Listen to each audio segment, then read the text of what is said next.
Hey everyone, I know I haven't actually uploaded in a while, so I apologize for that, and I hope y'all can forgive me.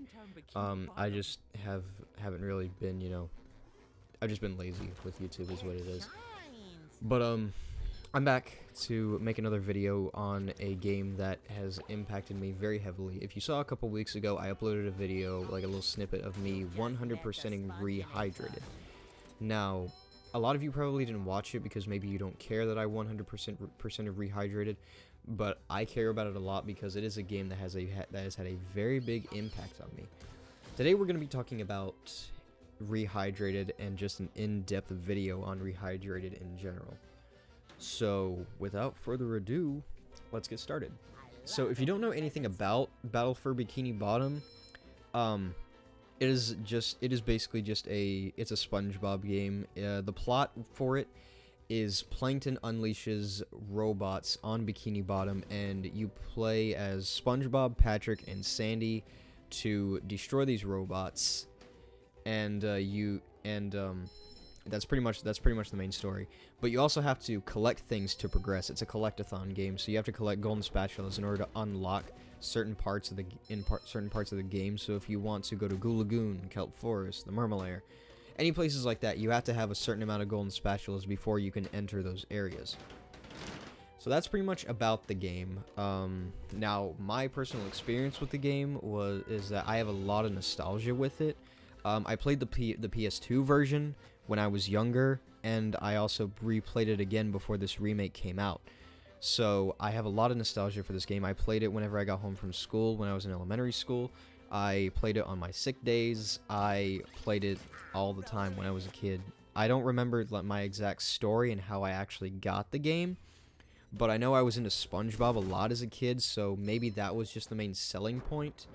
For me, personally, the main selling points of the game was that you got to explore Bikini Bottom, was that it was practically an open-world SpongeBob game. You got to play as multiple SpongeBob characters besides SpongeBob, because those are the only ones I ever played. You couldn't really play as Patrick or Squidward or anybody in these other SpongeBob games, but when I saw this one, you got to play as other SpongeBob characters throughout a campaign, which is a selling point I actually really loved. And I'd say those two were the main ones for me as a kid, because I absolutely adored SpongeBob, and if you got to play as other people besides SpongeBob, I was on board.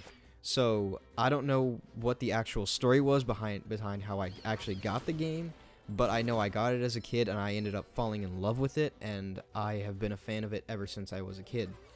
Now, naturally, because I had such big nostalgia for this game, I was very excited for the remake that was announced a year ago, and I kept up on top with all the news that came out for it, and I was just looking into everything. Whenever there was new gameplay shown, I would watch that nonstop. Whenever news articles came out, like how Heavy Iron wasn't involved and just basic stuff like that, I would stay on top of. But I never covered of it any on my YouTube channel because I'm a lazy bastard. But I waited and I waited, and I would also check I would check Steam every day because I did pre-order this game, and I would check Steam every day whenever it said it would unlock, and at like 1 p.m. on its release day, I checked it and I started downloading it and I played it immediately, and my god, I have had the time of my life with this remake. It's just a reimagined version of what I played as a kid, and I couldn't be more excited that THQ Nordic and Purple Lamp were so involved, and they wanted to make this as faithful as they could to the original, and they did one hell of a job. This is one of the best remakes I have ever played, and I couldn't be happier with the results. Though there are some flaws, it's still a great game, and I'm going to go in depth with it. So, without further ado, let's get started. First up, I want to talk about the visuals. The visuals for this game are fantastic. That includes the color palette, the themes of the levels, the designs of the enemies. Everything in this game is absolutely amazing. There are slight alterations to other enemies, like the hammer robot. His like actual hammer is like more metallic now instead of just a straight ham like it was in the original. And like the fodder robot, he has like 2 bottom teeth now. His little wand is slightly altered. They made some little changes, but it's like an HD reimagined version of what you got. is basically what the enemy redesigns are, and for the level designs like Rock Bottom and Kelp Forest, and also Flying Dutchman's Graveyard. I couldn't even remember the name of my favorite level, but like levels like that, they have such a dark themed atmosphere and a different color palette from everything else, and that's, I think, why they stand out the most, because all the other levels like Goo Lagoon and downtown Bikini Bottom and Jellyfish Fields and pretty much every other area like that is so, it's really light and colorful and bright, and it's awesome. And I think that's why the darker levels like Rock Bottom and such stand out, because they're darker themed, like different atmospheres for these levels. The music also adds to it too, but I'm gonna get to that later. The darker atmospheres just adds to like the overall like consistency maybe, but it also adds to the different variety of these levels, and I think they did a hell of a job with sticking to that like they did in the original. And like and I'm also gonna go ahead and just throw this out there in the middle of everything, so I apologize. This game, the campaign also is pretty much it's exactly the same as the original. It's not really any different. There are some differences to the there are some differences in the game, but I'm going to get to that main one later.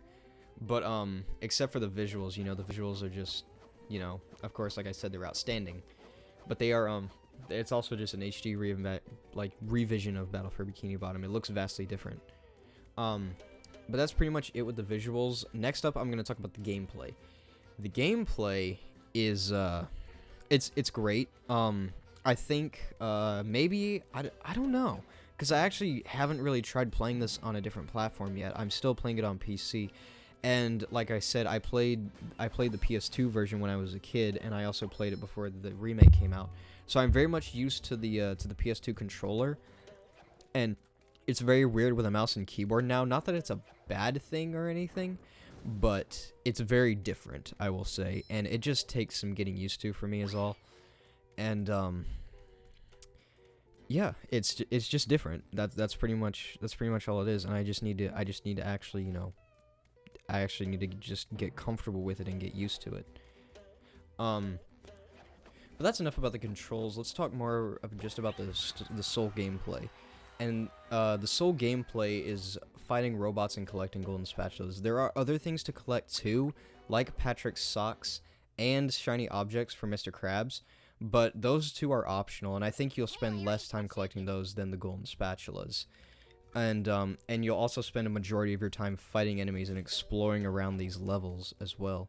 And it doesn't really get old either. Like, that is the sole gameplay. That's what you're coming here to do, to play this game for, to fight enemies and collect golden spatulas.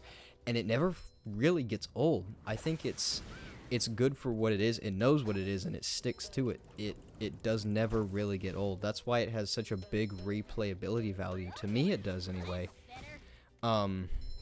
Now, let's go ahead and get into the mechanics. The mechanics for this game are, they're I guess revamped, I guess, is how I would say it. Yeah, they're definitely different from the original, but I mean, I don't know. I think they could have been better in all honesty. First and foremost, let's talk about SpongeBob's mechanics. Obviously, he can jump. He does this bubble spin attack. He can bubble bash, which is where he goes straight up with this Viking helmet.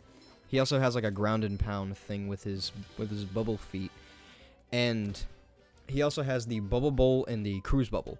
Now, the cruise bubble, I think, is what really is what changed the most out of all of these. Everything else is pretty much different, except for the, well, jumping too, but also, yeah, like I mentioned, the cruise bubble. The cruise bubble is vastly different. It's not in first person anymore. It's in a third person perspective, and I think that's what really changes things. Now, it's maybe it's different on console, but on PC, you can either use the WASD keys or the mouse to control the cruise bubble. And using the mouse, it goes very slow, so you have to turn at a certain point if you want to hit a target. And that actually makes it really difficult, because the turn rate is so slow that it makes it almost impossible to hit things. Well, not impossible, but it's just harder, I would say. And it's the same way with the WASD keys. I actually hate using those for the cruise bubble, so I stick with moving the mouse. but the turning for the cruise bubble, I think, could have been handled way better. I also thought, judging from the trailers, from it being in a third person's perspective, it was going to be a lot easier, but no, it's actually a little bit harder. And in a way, they did make this game easier and harder. I'm going to talk about that now with the platforming and the jumping. Jumping in this game is actually a lot different than it was in the original. The original jumping was more stiff, I guess is the term I'm looking for. When you jump in this game, you feel like you're floating in a way. It doesn't really feel like you're just jumping up and down. You feel like you're floating, really. And I think that's what makes the platforming in this game so much easier, is that you have more freedom of your character while they're in the air. And I think that's, like I said, I think that's what makes this, I think that's what makes the platforming in this game easier. Moving on, though, to Patrick's mechanics. He can throw things. He can throw he can stun enemies and throw them. He can throw the throw fruit and the freezy fruit. He can do a belly attack. He can do a belly flop, which is you can use to stun enemies. He can also do like a butt buster. But that seems to destroy enemies. It doesn't really stun them, so you actually have to do a belly flop in order to actually stun them, which I actually didn't really get at all. But that's yeah, I think that's pretty much it for Patrick. His jumping is also kind of floaty as well, but that doesn't take away from the comfortable platforming that it has. Now, moving on to Sandy's mechanics. She can lasso things. She can also lasso things in midair now, thank God. She couldn't do that in the original, but she can now, which is great. She can also glide with her lasso, which I think is very useful for, you know, all the gap platforming and stuff like that. They added that in the original, but it's also used here. Also, the Texas swinging is also vastly different here than it was in the original. It seems like she's swinging a lot faster than she was in the original. She doesn't like, she's not as she's not as she's not as fluid as she was in the original. She's more stiff now, which I think makes the Texas swings a lot harder, in my opinion. And she can karate chop things, and let's see, I'm pretty sure that's it. She can lasso, like I said, she can lasso things, she can glide, and she does the karate chops. And that's pretty much it for her features. Moving on, though, we're going to talk about the game's music, which each level and area of this game has a different theme. Bikini Bottom has its own music. Jellyfish Fields has its own music. Mermalair has its own music. Each boss section even has its own music, and even just sliding down things has its own music, which I found to be very interesting. I'm also very glad that they stuck with that. They didn't give the same track to, like, every stage. I know a lot of games actually don't do that, but I'm very glad that they stuck with the original tracks. They also remastered the soundtrack and gave it as a pre-order bonus when you pre-ordered the game on Steam, which I actually have. I haven't listened to the full thing yet, but I'm going to at some point. I think Rock Bottom's track especially stands out because it's like a darker theme. It fits the darker theme. And it's overall just lower toned, like it's just, I guess, supposed to be scarier, even though nothing in this game really scared me as a kid and now, because I mean, some things in this game are meant to be scary, but it just, for me, it just doesn't work. I guess scary is the right word I'm looking for to describe Rock Bottom's theme. It's good though. It's very good. It fits the atmosphere of the stage. And so does Flying Dutchman's Graveyard. It actually fits very well with what the theme is, like, you know, a pirate wasteland. It fits very, very well. And just about every theme in this game actually fits it really well, especially the sliding theme. That's one of my favorite ones for this game. I absolutely adore the sliding track. And like, if of course, you know, the soundtrack being remastered, it does sound just a little bit different than it did in the original, which I don't really mind. I think either way it sounds fine, and it's not a bad thing either.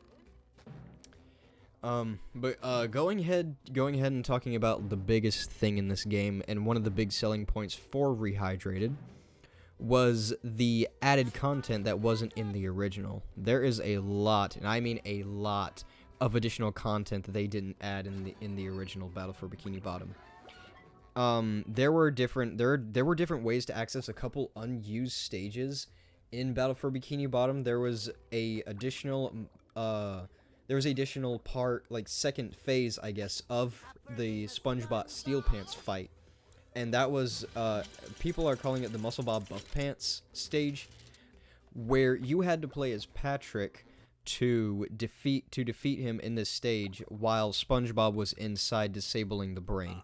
That's what that fight was meant to be for, but they didn't add it for some reason, and I think it would have been very, very cool for the concept that it was. I think it would have been very cool in the original.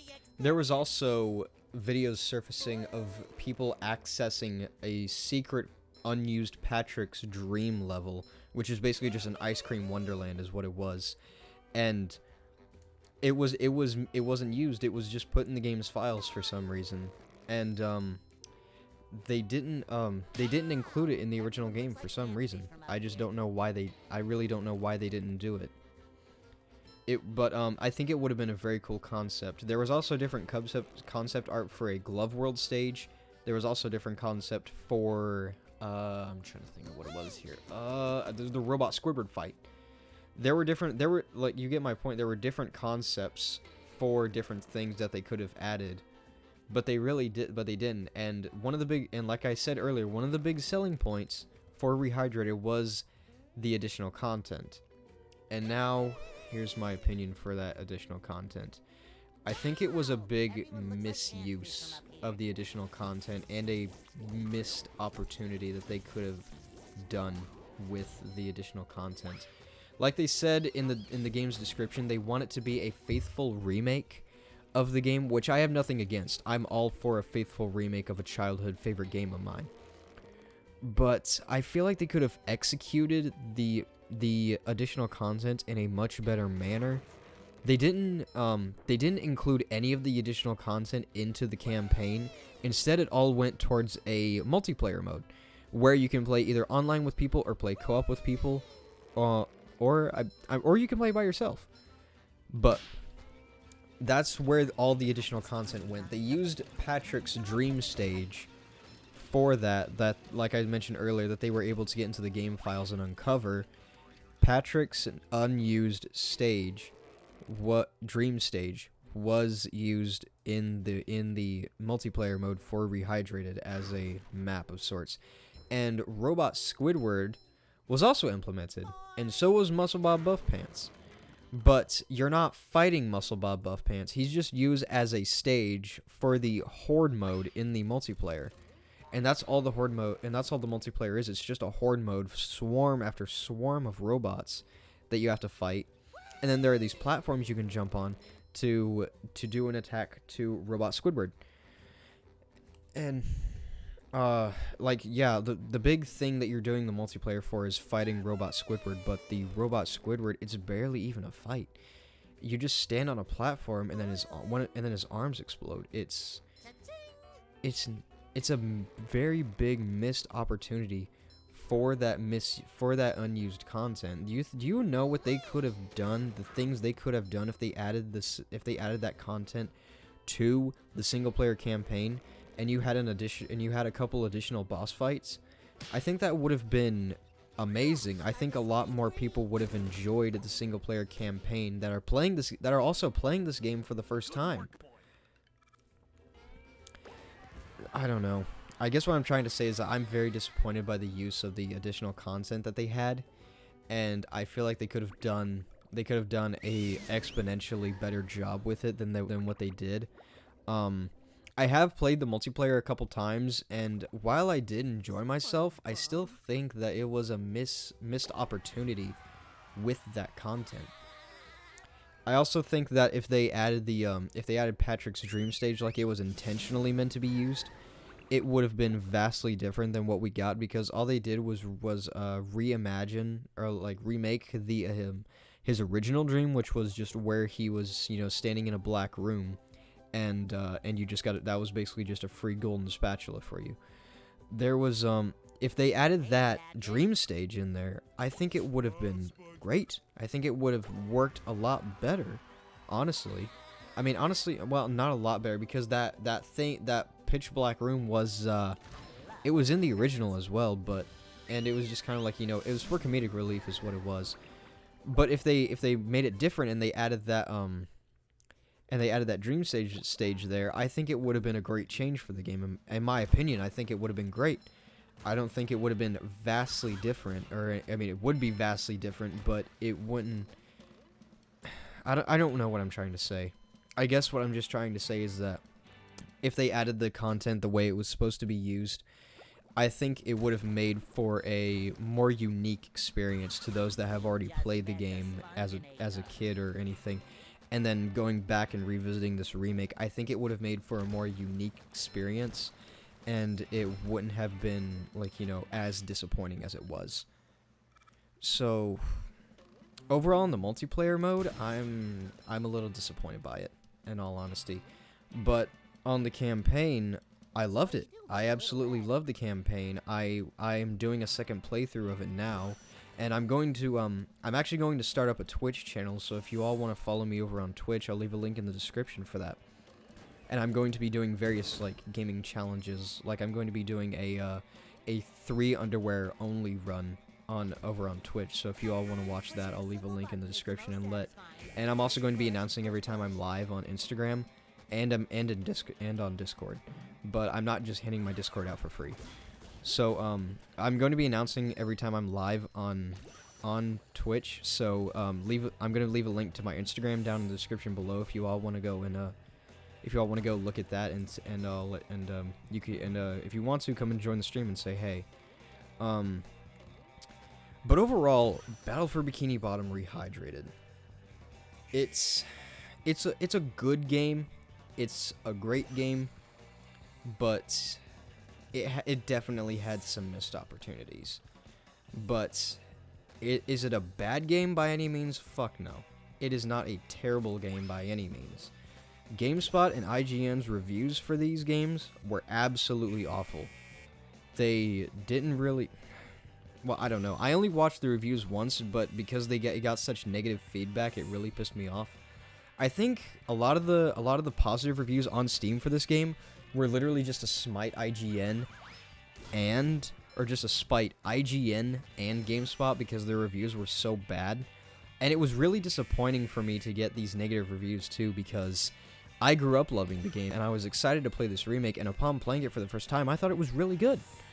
And even watching other people like their positive feedback for this game, I was really happy that this game was getting the praise that it deserves. But to see people be so negative about this game really, really took a toll on me, because I've been waiting for this game for a year. I've been waiting for it for like I don't know, like maybe 15, 14 years, something like that. I've been waiting for this game for a very long time, and I didn't even think it was going to be possible. But the negative feedback is just, it was outstanding that people were actually negative about this game. But if you think it's a terrible game, you're allowed to have your opinion. You're allowed to have your opinion on if you think the game is good or not. But whenever you say whenever GameSpot made up this excuse whenever they couldn't get past the rolling ballroom, that was the worst thing I've ever seen. Like, it just take the game. Oh my god, just parts like that take practice. And I'm pretty sure you can tell that I'm really, really annoyed right now, and it's just because of how fucking poorly executed that was. It just, I don't know, just those negative reviews from both of those companies really pissed me off. And that's all, and that's why I think gaming journalism can't be trusted today. That's not the point of this video at all. I'm sorry for getting so off track, but overall, I would give Battle for Bikini Bottom Rehydrated an 8 out of 10. I think it's a good game, but not flawless. It definitely has its flaws, but it's also not a bad game. So if you have low expectations for this game, honestly, I can't change your mind, but please, I beg you, give this game a try. It's worth your money. It's worth your time. It's only sitting at $30 right now, so for a remake, I think that's pretty cheap. So if you can, go ahead, go and buy it and give it a try. I think it's great. I think you'll really enjoy yourselves with it. If you never got the chance to play the original, definitely pick it up. I think it's worth your money and your time. And if you did play the original as a kid, I highly recommend you pick this up as well. It's great. It's time consuming. It's fun. It never gets old. It has the same charm that the original had.